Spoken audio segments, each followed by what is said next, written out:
All right, good afternoon, everybody. This is Gavin McGuire, Event Trader. Going to be joined by chart trader Brett Manning here in a second. Brett, are you online with us? I sure am, Gav. How you doing? Doing good, doing good. So for those of you new, this is a new segment that Brett and I are going to look to get out on a Monday afternoon basis. We've been doing a little bit of research and figured that this is probably going to be the optimal time to do it in terms of freshness of data and also getting people out trading ideas at the beginning of the week and at least presenting our thoughts on where we kind of stand with the markets. As you can tell with the piece, it's the sentiment and flow show, and that's really going to be the basis for what we're trying to achieve here and what we're using as source data. We're going to be going through, looking a lot at the economic sentiment numbers that are coming out, everything from the PMIs to the zoo surveys to the Empire Manufacturing, which was out this morning.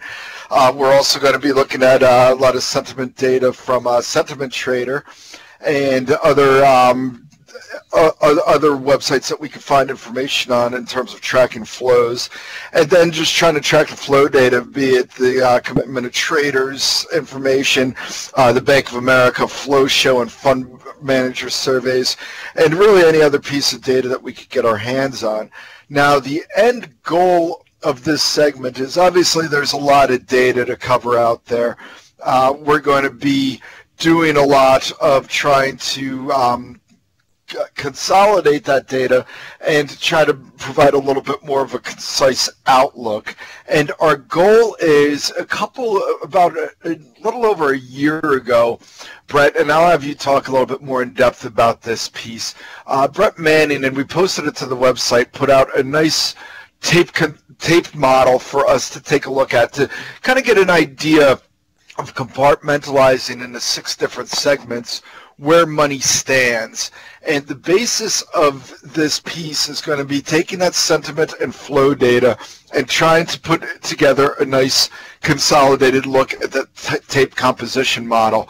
So with that in mind, again, at 14:08, I posted a preview of it, and you can click on that to get a general idea. But Brett, you want to run us through what your tape consolidation model is and the basic theory behind it? Sure thing. It's tape composition model, and the idea is, and actually there's 8 categories, and it's a simple, what I consider to be a simple game theory landscape to understand the various participants in the markets when you try to kind of come up with a narrative. And I think it's important for me, it helps me a lot to come up with a narrative about different kind of actors on a stage, which is the market, and understanding the sorts of players that are involved in the market and how to estimate where they stand. So the 8 categories, and if you look at the piece, Gavin posted the link. The 8 categories basically are these binary groups. You've got the strong longs holding, so people who are strong-handed longs and who are currently involved in the market. They are owners of the market. And then you've got the weak longs holding, so weak-handed longs who are currently owning stocks. And the difference, just so you understand where I'm coming from, between a weak-handed player and a strong-handed player, you can have them on either side of the tape. Strong-handed players are usually more fundamentally oriented players who have a longer time horizon and who are looking for a value-based play. So they're the simple heuristic, I believe, to understand this difference is if they put on a position and it goes against them, a strong-handed player will buy more, whereas a weak-handed player will get out. So I'm always a weak-handed player. It's just part of how I approach markets. There's nothing wrong with it. Don't think of weak and strong as being qualitative terms about the quality of the participant. It's just different strategic approaches. And for me, a weak-handed approach is the best. Depth of pockets there, too, I guess. Yeah, it can be, but it can also be strategic. So I think a good example, for instance, is I'm probably the weakest-handed player that we have on briefing in terms of how tight my stops are and how quickly I'll toss something away if it doesn't do what I expect. And I would say probably Tech Trader is probably the strongest-handed player. He seems to like positions that start going against him initially, and he tries to build a position over time, and he would never play with a stop. So he is, even though he's a trader, he's kind of a weird scenario because most traders only are going to be able to survive if they're weak-handed players. But he's got a style that's a trading style, but it's a strong-handed style. Certainly, big participants like pension funds are strong hands. So the idea of a strong hand versus a weak hand, really the heuristic is if the market starts to move counter trend, then the people who are weak hands in that direction are going to be spilling. They're going to be selling. People who are strong hands are going to be much tougher to shake. It would take a much bigger, more painful dive before you turn those strong hands into weak hands. So the two groups initially, strong longs holding, weak longs holding, strong shorts holding, people who are bearish the market and they are currently in a strong-handed short position, versus weak shorts holding, who are the easiest players to squeeze. So if you have a market that is full of weak shorts holding, that is a market you want to be a buyer of usually because you've got that implicit buying. Strong longs flat, so strong-handed players who currently aren't in the market. It's a really important category right now, for instance, and we'll talk more about that. Weak longs flat. So weak-handed, people who are bullish on the market and they're a weak-handed trader, like me this morning. I was bullish on the market and I'm a weak-handed trader, but I was flat until about 1 o'clock p.m. when I got long the NASDAQ. So I went from being a week-long flat to a week-long holding. So hopefully that makes sense. It's a good example. Strong shorts flat, so strong-handed shorts who currently aren't in the market. And weak shorts flat. Weak shorts flat is probably another important category right now because you have a lot of bearish sentiment and you have a lot of people who want to be shorting this market, but they keep getting knocked out on each higher high. So those categories kind of make up categories of thinking about participants on a sort of game theory landscape that you can always understand the market to some extent in judging how important any one of these categories might be at any one time. So that's that sort of heuristical model. But there's one other point I want to make before we go any further.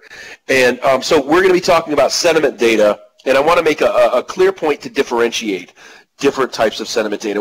The type of sentiment data we're talking about, when we're talking about market sentiment data, we're going to try to stick to data that doesn't really have anything to do with what the market is doing. It tries to be as distinct as possible from market behavior. So other sentiment data that other people use, or that they call sentiment data, there are people who consider things like overbought and oversold to be sentiment indications, or breadth data like NIMO or McClellan Oscillator, which is really how stocks are behaving rather than how people think about stocks. Or the number of stocks that are above the 50-day moving average or the number of stocks that are below the 50-day moving average. Those sorts of indicators, some people consider those to be sentiment indicators. We're going to be defining the concept for our series. We're going to do one of these each week. For our series, we're going to be defining the concept of a sentiment indicator as something that doesn't have anything to do with what the market's been doing. And the main reason for that is we want to be able to differentiate between a strong uptrend when people are bearish versus a strong uptrend when people are bullish, or a strong downtrend when people are bearish versus a strong downtrend when people are bullish. Because while most of the time there's a correlation between extreme breadth readings, extreme overbought, and bullishness, there isn't always. And the instances when there isn't are some of the most important signals you can get. So we want to kind of make that division. The types of indicators we're going to be looking at, we'll go through them during the course of the next 30 minutes or so. But we're going to be looking at things like surveys, options market information, commitment of traders information, where it has to do with people's positioning and their feelings about the market rather than what the market is actually doing. Right. So I'll kick it back to you. We're not doing like a relative strength index at all or anything Correct. along those lines. What we're trying to do is trying to find mismatches behind where sentiment and positioning is in order to hopefully try to create an opportunity for us, or at least to see where opportunities could exist on a bigger move or on a grander scale potentially. Sure. Would be a way of looking at it. So with that in mind, Brett, let's just kind of take a look at the overall market picture right here and get a general idea. We've been talking a lot offline about where we're seeing things in general.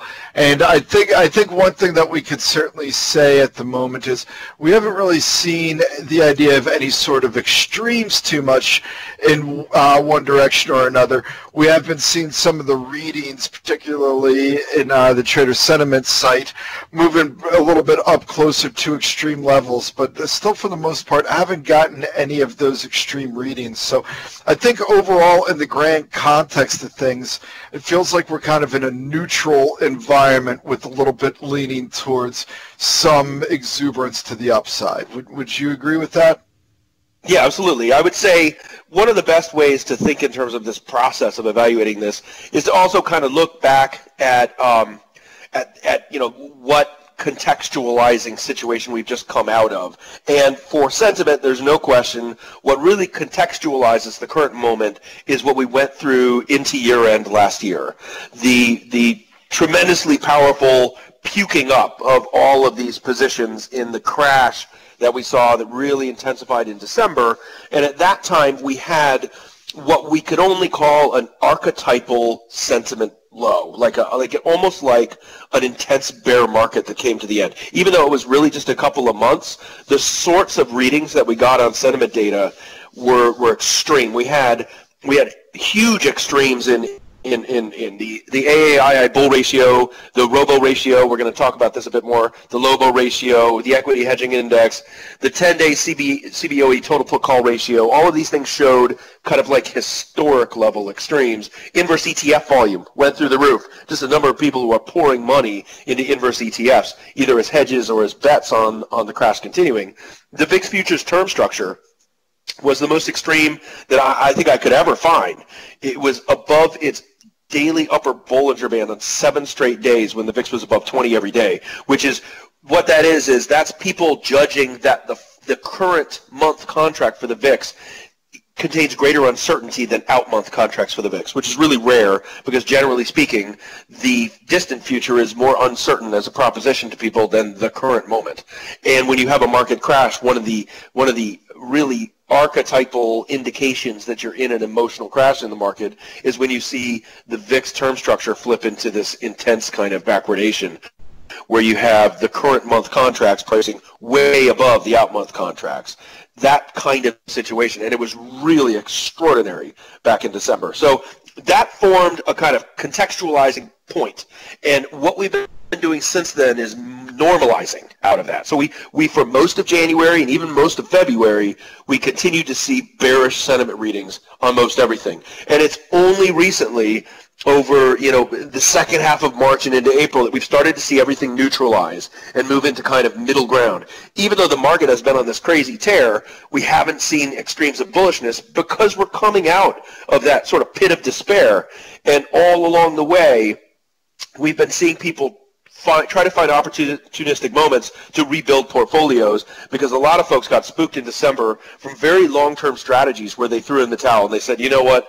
The market's been up for 10 years. Bull markets only last 10 years. This thing is crashing. This is 1929. I'm done with it. And you had a lot of... And you could couple that, too, just with this decline in PMIs, Brett. Yeah, a good cycle spook. In particular on the European side and, of course, China as well. Couple that in with just the CME Fed Funds futures, which I know wouldn't be an exact market sentiment read, but the idea that the Fed was off base with that. I mean, all this was really based around sentiment reading that would eventually find its way into a lot of these sentiment indicators that you're talking about. Yeah, absolutely. And so because of those sorts of cycle spooks, we had a lot of people who want to be long the market no matter what who threw in the towel. And it's been hard for them to play catch up, and they've had to kind of confront this idea of, is this a bear market bounce that we've seen over the last 3 months, 4 months? Or is this the next leg higher in the bull market? And I think what we're starting to see now, and it's pretty late in the game as far as the retest of all-time highs, but we're starting to see people go, oh, wait a minute, we're not in a bounce in a bear market. We need to rebuild these portfolios, and pullbacks have been really shallow as a reason. And it's one of the good parts about watching sentiment data closely is you kind of see that. You see that that's the feeling, and you know that it's really tough for you to get a deep or protracted pullback in a trend like this when you realize how malpositioned people are and how far off sentiment things had been skewed in December. So, and when you're saying malpositioned, you're basically referencing the idea that the sentiment data suggests that there's still a lot of money on the sidelines. Well, it's that category we talked about a couple minutes ago, that strong longs flat is a really important category right now. In other words, big players managing big portfolios who their default position is to be long equities, and they're really underweight. And they're having a hard time reestablishing those positions, and that's really reducing the depth that any pullback can hit, because you've got a lot of people who are trying to compete with each other on buying on pullbacks. And it's really been that way the whole way up. And, that's where the fund flows data has been important. We talk about the B of A flow show and the Lipper stuff and everything else, and you can just kind of see this process all year where even in the face of this rally, we have seen net outflows from equities and net inflows into bonds. So breaking that... too. It's not even just a 1 week. Oh, no, it's the whole year. It's almost all the whole year, yeah. Yeah, and it's one of those ideas of where you see some of this economic data and expectations about the Fed, and it's just a staunch, I guess, adherence to the idea that we are basically at the top of the economic cycle, and, it's time to rotate large portfolios over into bonds and out of stocks because we're headed back into that, potential deflation risk and who knows what else. And there's going to be a pivot point. My feeling is probably there's going to be a pivot point where we kind of come around the corner and that money starts to flow more distinctly back into stocks. And that will possibly lead to a kind of melt up in this market. I think that is the big message. But right now, where we are is just a ton of neutral readings. When Gavin and I came up with the idea for this show, obviously the most interesting episodes of this show will be when we see lots of extremes. If we had one at the end of December on, the day after Christmas, it would have been a really interesting show, and we would have been extremely bullish on this basis. And, by the same token, if we had one at the end of January of 2018, would have been just on the opposite side of that, because that was an extraordinary set of extremes in terms of consensus bullish views. But right now, it's kind of one of those moments where you have to be honest with yourself and realize that sentiment data that's in a neutral ground doesn't really tell you that much other than that there's not an extreme of sentiment. And so you need to kind of default toward what trend is doing. Well, how I would look at it in a neutral trend is, again, and what we're kind of seeing playing out is the idea of a choppy market likely taking hold, just because I feel like you've got the positions that are settled right now at the moment, and then you just have kind of the fringe characters, if you will, working in there that would be more of those weak-handed, like the weak short flats or the weak long flats, or those weak-handed plays. And again, not saying that they can't move markets or they're not going to push the trend out of it, but they're easier to get shaken out, and therefore you'll see more of that choppy action playing out in a neutral territory, which is, I feel, kind of where we're running into right now. Well, this is where the economic data comes back into it, because if there's a decisive shift in terms of growthiness, then you could probably tip that scale, and you've got strong hands one way or the other making a move. If we start to really see the cycle deteriorate again, I mean, you've not only got a lot of strong hands flat, you do also have a lot of strong hands holding. It's basically a boxing match between the two, the people who believe that the cycle was ending versus the people who don't. And one of the two groups has to capitulate if you start to see some dramatic shift in economic data one way or the other. If we start to see an acceleration in terms of growth, and we're going to see a big earnings boom in the second half of the year, then certainly a lot of this money that's been flowing out, the net outflows from equities, is going to have to turn into net inflows, and that's where you have that melt-up scenario. So it really is dependent upon, the evolution of data. Big surprise. Right, which I think that's the baseline scenario that we're watching for right now, Brett. Obviously, we want to see that play out in the data. But maybe we'll just pop through and take a look at some of this sentiment data that we have been looking at as of late. If there's one particular area that you want to start off in, but by all means. But I guess one of the key things for me that I've been looking at, we touched upon the equity outflow and the bond inflow, but is really the positioning in the dollar, where you're seeing a lot of dollar overvaluation at its highest level since June 2002.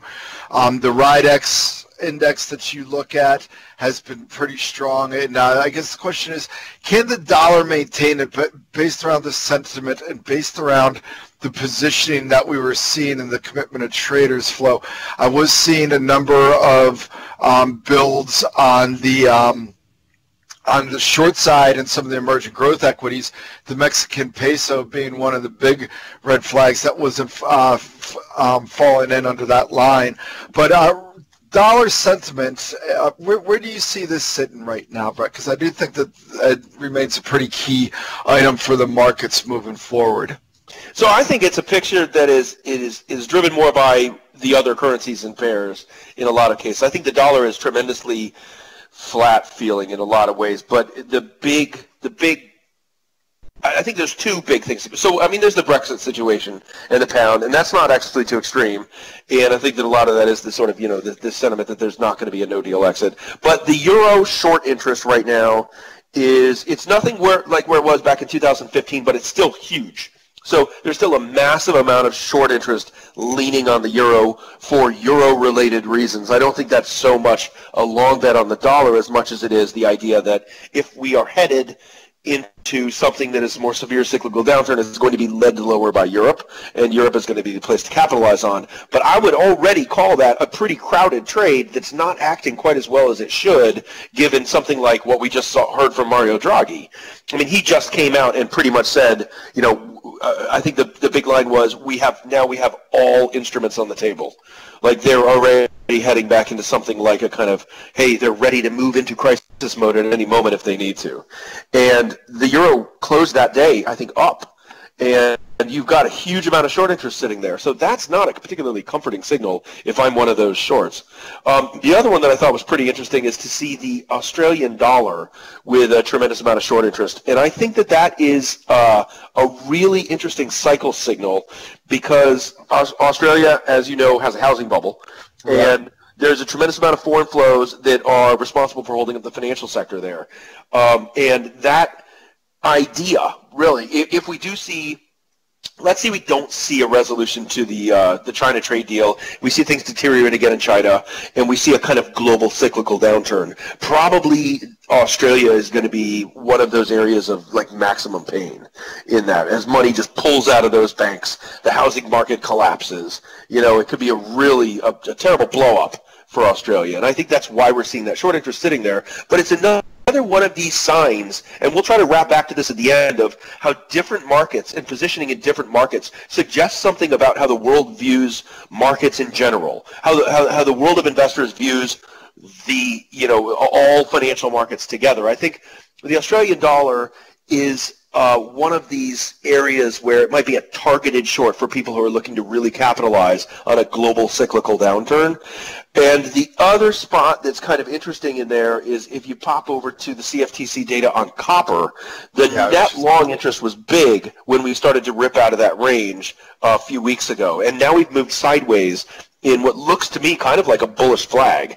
And we have seen long interest dwindle down to nothing over the course of that move. So given both of those things and how they're both tied into China, if we see a China trade deal, it seems like you could see a massive rip in the Australian dollar and copper together because it's just people aren't positioned for that right now. And I could see it being the opposite. I could see a situation where we get all of these hints about, enforcement's the only hurdle left, and we're about to see something on the table, and Xi and Trump get together, and we get signatures wet on the page. And I could see a lot of people speculating on that right now. And the place where I think they would be is maybe in the opposite of those two positioning situations. So it looks to me like there is still a lot of pessimism baked into things like that. And it kind of reflects the same sort of process when we look at equities right now, and we don't see, even after this massive rip, we don't see a tremendous amount of bullishness, and we don't see net inflows going into equities. It's kind of the same sort of broad skepticism that seems to be baked into everything. So basically, you would say using the Aussie dollar and Dr. Copper as an early indication on which way the markets could be leaning based around the sentiment data and positioning. I think that they're kind of little canaries, yeah. I mean, I think that the acceptance of an expansion and a new leg to the cycle could start to show up there first, at really popping the Aussie dollar and really popping copper out of that range as those kinds of positioning situations temper themselves. We see not quite such an aggressive short position in the Aussie dollar, and we start to see those net longs come pushing back into copper. So yeah, I kind of see those as being interesting little signal markets right now. Okay. And the gold situation here, I know you've been talking a lot about a potential flush that you'd be looking for under that 1275 level. We see it pulling back in. Certainly some weaker some weaker inflation data around the world, although I'd argue that the U.S. data has actually been heating up a small amount here. Was there anything that was sticking out to you from the gold positioning that you're looking at? Because I know you've been following around waiting for a potential flush in gold for a while now. You know, not really. I mean, it's just sort of, it's not remarkable to me. Yeah. So, yeah, I mean, gold didn't stand out a lot to me. I think that I think it badly needs that flush under 1275. I think there's been enough poured into it that that's going to be a really healthy thing for it to do, and then we'll get to see how it handles, 1265 to 1270. And if it handles that pretty well, and we see this new strong-handed bid kind of form a safety net underneath it, and it creeps back above 1280, then I think it's a really interesting spot, and I will be a buyer at that point. But I don't see a tremendous amount there. One other thing that we want to look at is the crude oil positioning in commitment of traders data, and that's starting to get to, it's above 500,000 net long now for large speculators, and that's starting to get up into a little bit of a more interesting zone.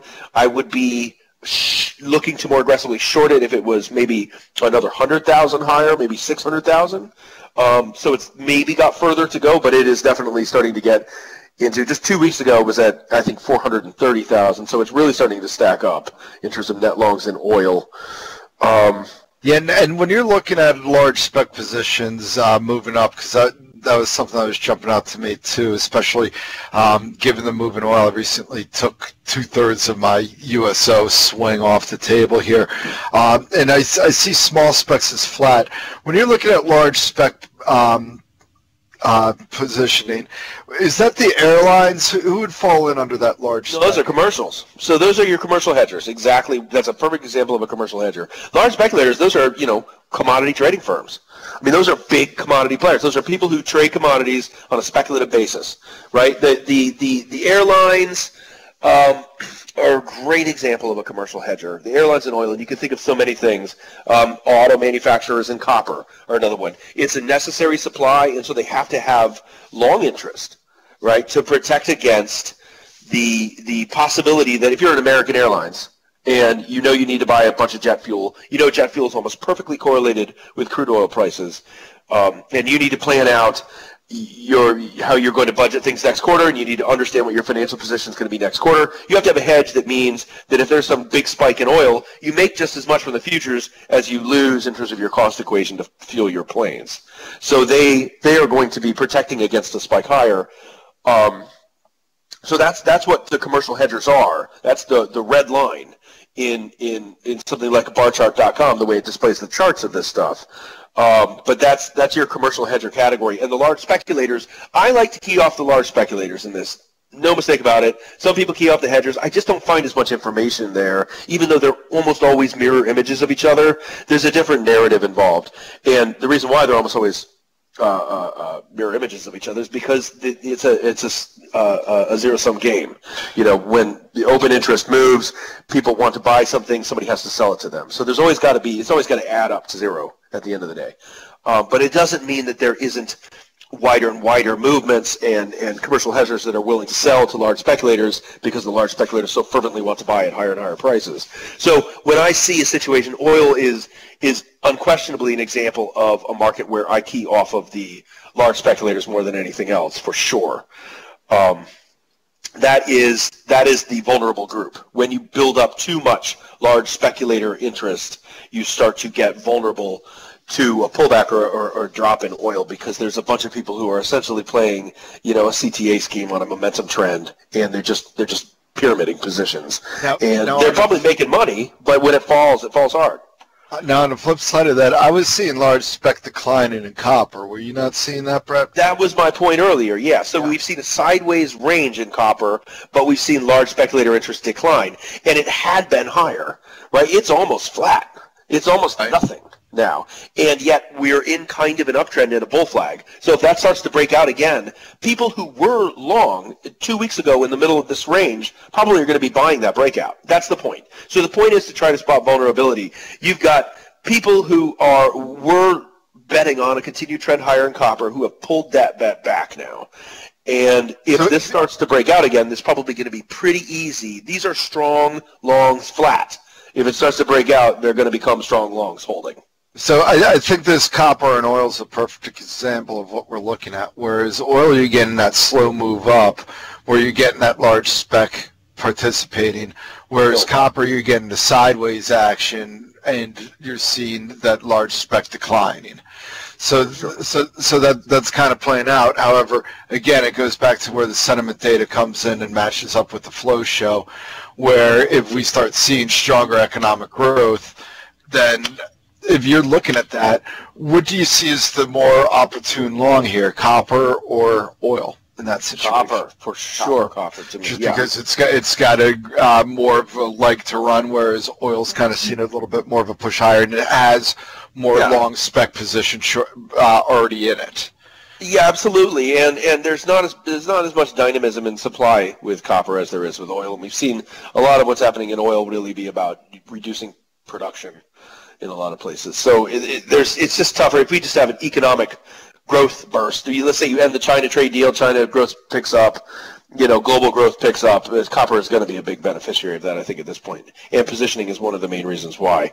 But I'd like to, if we can, swing back around just to kind of point out a couple of the equities market, so we don't just skip over that. We both agreed that it's kind of neutral on a lot of the sentiment indicators, but I wanted to point out that there are two, and just briefly discuss them, the two that are showing somewhat extremes of bullishness.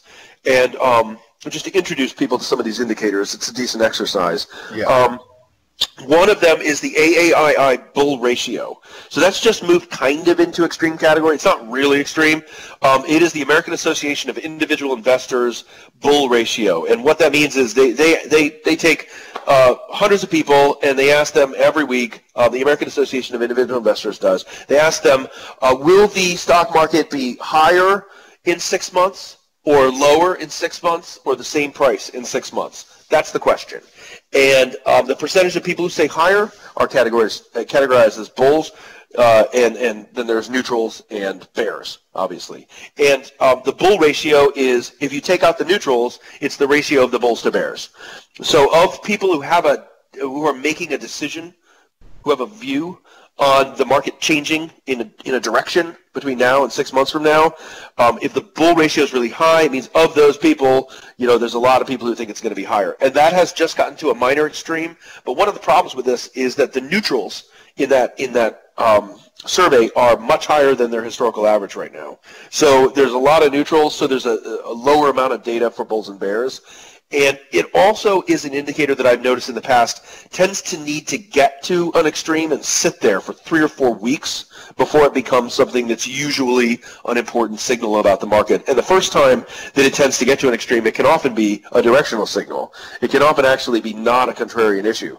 And the other one that's signaling something right now is called the NAAIM survey. It's the National Association of Active Investment Managers. And this has been at an extreme for a few weeks, but it is peculiarly not a contrarian indicator. Most of the time, when NAAIM moves to an extreme bullish position, you actually tend to get higher equity prices over the next month or two. So these are both things that are typically thought of as contrarian indicators. And I'm just going to tell you from personal experience, that typically isn't the case with each of those.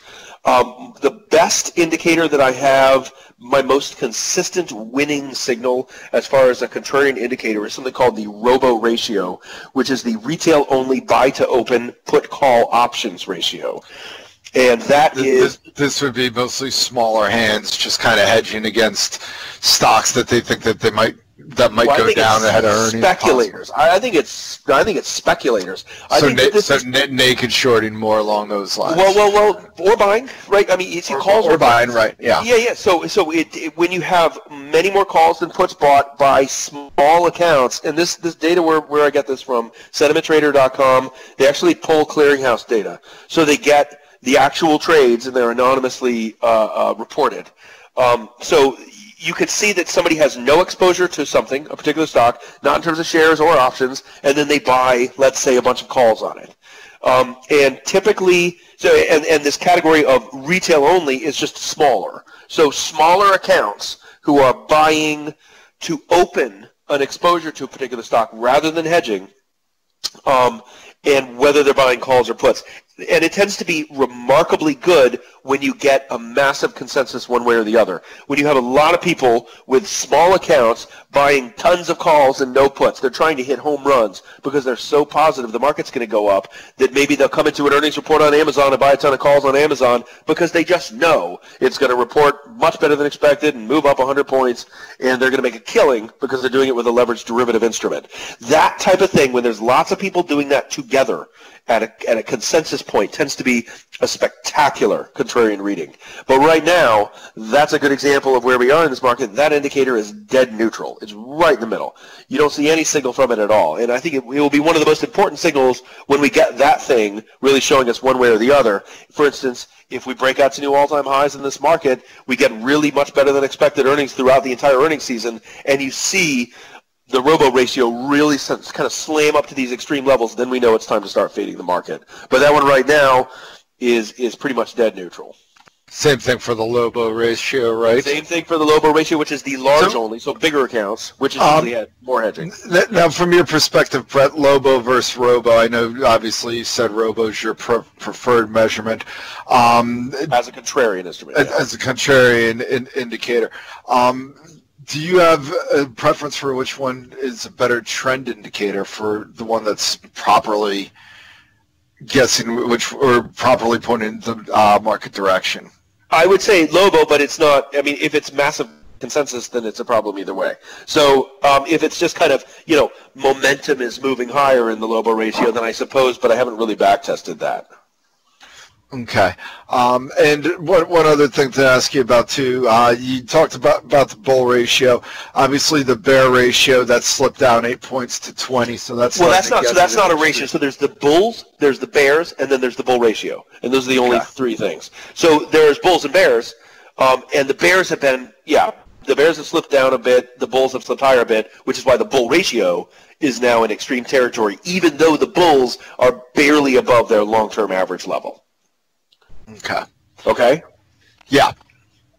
All right. No, that makes sense. So I guess the next thing I just want to touch upon with you too is how are you reading these current cash levels? We got the mutual fund cash levels from Sentiment Trader running at about 3, which is a pretty bearish this would be a bearish indicator with too much optimism. Now we also have the Bank of America flow shows showing that cash on hand is at, I think, 4.8%, which is one of the highest levels that we've seen from that in a while. So you want to explain to people what that basically means and why we'd be looking at those ratios? Yeah, so, I mean, one of the things is the mutual fund cash ratio is a little bit more lagging. So it's probably referring to what was going on maybe, late February, early March. But it hasn't really picked up much. I would trust the fund manager survey more. From Bank of America to understand where we're at. And, it's possible that you have an odd situation where the two are disagreeing in about the same time frame. But at the end of the day, I think that you have to look at a number of different data points and see you're always going to have, when you're looking at this many different data points, one of the rules of thumb is you're always going to have some that stick out and that seem weird. And then I think you have to look to reinforcing data points to get an idea, because there's going to be anomalies. And what you're really looking for is an edge. And an edge on the market, something that's indicative of where there may be vulnerability one side or the other. And I think at the end of the day, every other data point seems to agree more with what the Bank of America Fund Manager Survey is showing, which is a little bit more cash than usual. So I kind of tend to lean in that direction and not really look at the mutual fund cash level from Sentiment Trader as being particularly indicative of the general environment. All right, great stuff. So this is some of the things that we are going to be discussing in this segment. We're going to try to keep it within that 30 to 45 minute time frame, just to keep it short and sweet for everybody. We're going to continue to fine-tune the tools that we're using. We're not going to be using the same indicators each week. We are going to be looking for ones that we think are telling the story the best. Brett, I believe you said you were going to update your tape component as well too. Yeah, I mean, I can just go kind of offhand. I'm trying to figure out if I should be trying to make some kind of quantifiable index here, if that's just ridiculous. But We could take a look at it. I mean, it would be difficult to, I think, put a strong number on each one of these composition models here. I think it's just more like, just kind of in general. Are we talking about lots or a northern star, if you will? Yeah, I mean, like star. We don't need ways. We just want the northern star. Yeah, I like the northern star as an analogy. Always, you're playing to my strengths there. Yeah. So, and I think that I would say that you've got a little bit of a lean toward potential buyers, because you've got that category of improving conditions, improving trend, better than expected this, better than expected that, just starting to pick up steam, and you've got this strong longs flat category that I think is characterized by the money flows and so many other things. You've got this potential for a sort of blow-off move here. I don't think you have. I think you keep cycling through weak shorts, getting in, taking shots, and getting blown out over and over again, and probably right now there's not very many of them left. So you probably don't have an easy squeeze situation, and it's one of the ways when I first presented this, one of the important ideas was when you're looking at intraday setups, do you want to, for instance, be playing a squeeze right off the open? Now, let's say you had a really a sharp pullback in a bearish sentiment environment, right? You're definitely, and then you have maybe bad news, and the market doesn't gap much further down. It kind of holds its ground. You've got a strong potential for a squeeze in that type of situation because you've probably got a lot of weak-handed shorts who are in the market at that point. And that's the kind of thinking that I really designed this for, because that's how I go through my process. That's how I trade. Is I've got this in my mind, whether it's necessarily perfectly quantified or not. It's a gut feeling. I'm trying to expose where my gut feelings come from, and it's from these sort of game theoretic categories that I have my gut feeling about market bias. Which categories are really important here? Do you have a lot of people who are, for instance, strong-handed longs who are trapped in the market, and we just start to teeter over, and we've got a big problem, like we did when the short VIX bubble imploded. That was an easy time to see that you were going to see strong-handed longs turn into weak-handed longs and get flushed out hard. And we saw a market crash, and we played for the market crash. That was early February of last year, and it was tremendously successful. And that's actually when I first published this piece, was to show why I was taking that position. And at this point, I have to say, I think that it's such a neutral environment, but you've got this safety net underneath the market. It's one of the reasons why I bought the NASDAQ today. Yeah, certainly monetary policies come back in as a... well, you've got a lot of reasons, that's going to be tough to keep these guys on the sidelines. They've been pushed to the sidelines, and they've stuck it out on the sidelines. And they're probably finding it harder and harder to stay on the sidelines, especially when they start to think that we're not that far away now from mid-year, and where are they compared to their benchmark? And if you want to keep your job on Wall Street, you need to remedy that situation. And I think that if you get these dips like we had this morning, we're not yet to the point where we've got all these red flags on sentiment data, so you can buy some of these dips. And it's the same thing that I did with the NASDAQ today. When you've got that sideways range in the NASDAQ while the S&P retests the lows, you've got this kind of sentiment environment. You probably people are looking for a chance to move in on any dip, and you don't have a lot of weak-handed longs that are vulnerable to that retest or blowout leg to the downside. So it just kind of figures into coming up with your bias, and it's intraday, and it's also on a swing time frame and longer. But right now, I think the most important category probably is strong longs flat, and what sorts of things can force them in.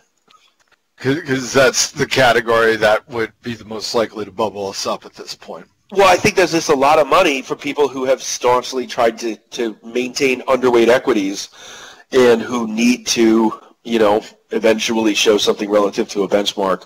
And if we don't see this, if we don't see this European recession, China meltdown thing, by mid-year, and then, a rate cut from the U.S. in September or whatever, like if we don't see that whole scenario evolve, then they're going to have to be buyers. And so I think that barring something like that, it's going to continue to be the most important driver, and what could lead to like that kind of blow off movement. All right, Bart, a couple of quick points here. Somebody's asking about where does one find the robo ratio. Now, obviously, membership at Sentiment Trader, it's not publicly posted anywhere, is it? No, I mean, that's proprietary from Yeah. sentimenttrader.com. Yeah, so that's from sentimenttrader.com, unfortunately, for the user out there that's looking at it. I mean, like I said, we'll be commenting on the robo ratio. Brett obviously pointed out that it's one of his favorites to use. So in this weekly piece, I could assure you that we'll be addressing it. And it only changes on a weekly basis, right, Brett? Yes, correct. Saturday, I believe. Yeah, Saturday. So we'll be updating you on any changes or any notable changes to it. So the other question is, so for us non-futures traders, should we be building a trading position in a copper stock like FCX? I think we were both in agreement, Brett, that while there's certainly a bubbling potential to FCX, the positioning from the longer spec shorts has been a little lighter to what you'd want to see before jumping all in a position here. FCX2, I would note, with their Grasberg mine, they've got some operational risk throughout the course of the year. So for me, I'd prefer to wait for earnings season to get past before I was jumping in on a long in FCX. I do like the chart, Brett. I don't know if you're able to take a quick peek at that chart. I mean, it's bubbling above its 200-day moving average. So the chart's looking good.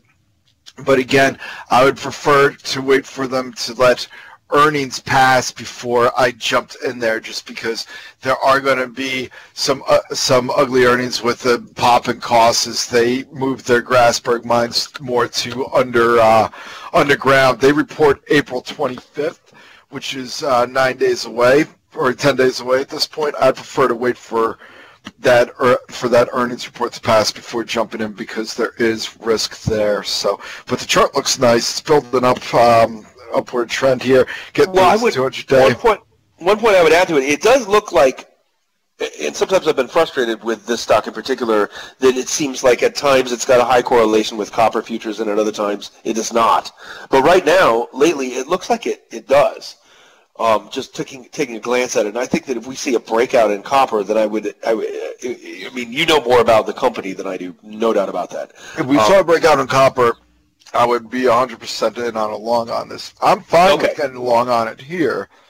I like the chart. I'm just saying you're going to have to deal probably with a difficult Q1 print. Okay, well, so there you go. So maybe let's say you get a difficult Q1 print and a breakout in copper, you buy that dip. Exactly. Okay. And I guess this is the long way we're going to be looking to try to make you guys money out there, is through reading stuff like copper and trying to understand the positioning in it and how it could play out. So I hope that answers the question on copper. But is there anything you'd like to add before we end this segment? No, I don't want to stretch it out any further, but hopefully we piqued your interest, and we'll, do this on a weekly basis and keep kind of tabs on the broad. I mean, the idea is to get a sense of the broad, the broad evolution of sentiment, because every bull market and, in some sense, every trend is made of the process of moving from risk aversion to too much risk acceptance, and no matter how big the trend is, most trends take you along that entire ride on some level.